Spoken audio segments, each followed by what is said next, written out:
Ал енді қазір мынау Android телефон баптауларына кіріп қазақ тіліне ауыстыра бастаймыз. Ол үшін мынандай бір тісті доңғалақ бар, шестеренка деген. Соны экраннан тапсақ, соны басамыз. Міне бастық. Міне мынау орысшада бізде қазір. Орысша.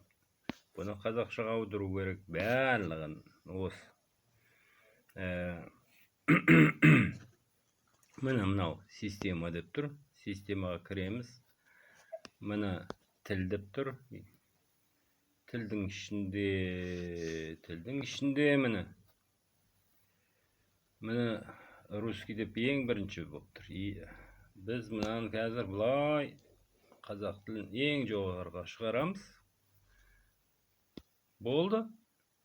Тіл параметрлері негізі осы баптау негізінен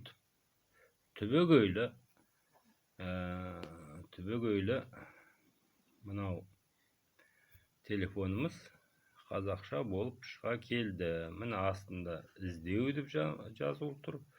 Негізінен бәрі осылай қазақша болып кетті. Сондықтан бұл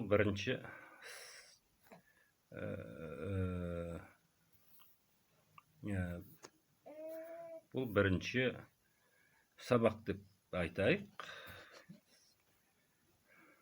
Бітірейік.